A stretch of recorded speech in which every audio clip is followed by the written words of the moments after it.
So the next pattern that we're going to talk about is the hip hinge pattern. Now this is such a great foundation movement because it encompasses so many things that we do in and out of the gym.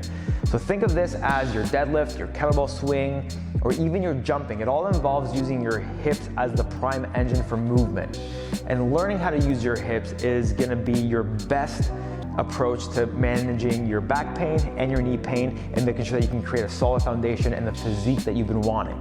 So the hip hinge pattern kind of encompasses many different things. Number one, we have to set the posture straight. Now, the one thing that I want you to think about for your posture is get yourself, whether it's in front of a mirror, and find the alignment that feels natural to you. Now, what we don't want happening, I'll go from the side here, what we don't want happening is your chin forward, your shoulders rounded forward, and you're sort of in this kind of nasty cave position. This is a weak position, and it can create a lot of stress from the neck all the way down to that lower back. Instead, what I want you to think about is chin tucked back, you're gonna pull back and pinch the shoulder blades, and then you're gonna take your pelvis and you're gonna sort of keep it neutral. And one way that we find the neutral hip or pelvis is by going through both extremes. So if I tilt my pelvis inward all the way, it creates this big sort of dip.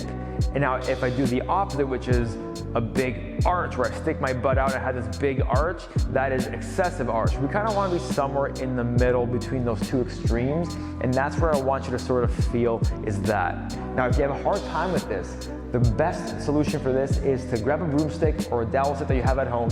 I have a dowel rod right here, and I want you to put one hand behind your head, so press the stick on the back of your head, take your other hand, and you're gonna press it onto your lower back. What you should feel is your head, your upper back, and your tailbone touching the stick.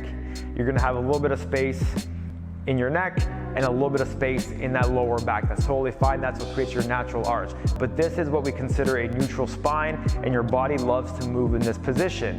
Now, the key here for you guys in all the patterns that we do is to learn how to use this position to your advantage, which means that anytime you move, anytime you pick up a weight, we're trying to keep the spine in this position. And I'm gonna show you some cool techniques that you can do to make sure that this is one of the things that you keep in mind.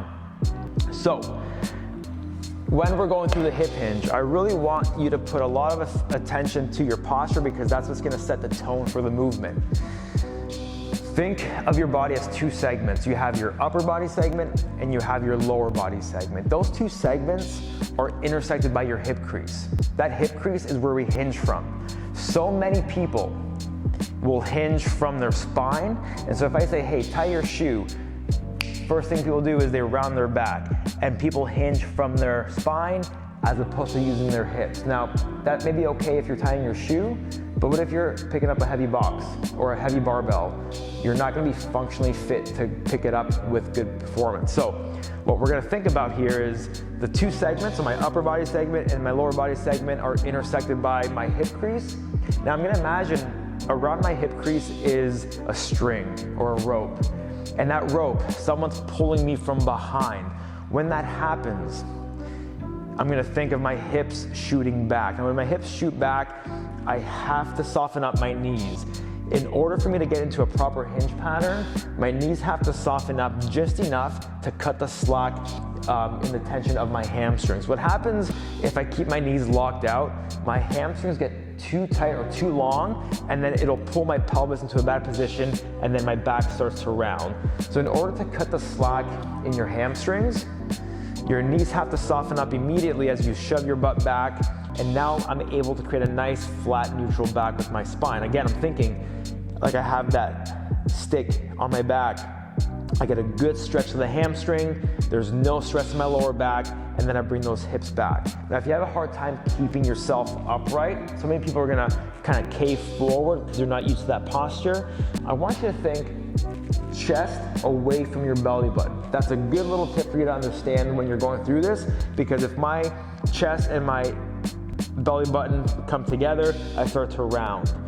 If that's still not a good enough cue, grab your broomstick, place it in those 3 points of contact, so head, upper back, tailbone, and now as you shove your hips back, you want to maintain those 3 points of contact the entire time. This might be tough for many of you, so be mindful. Put the intent of feeling what you're feeling.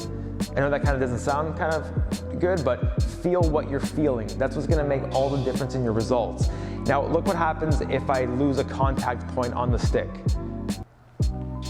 My head comes off, or if I don't bend properly, the stick comes off my back. So you're gonna get that feedback immediately.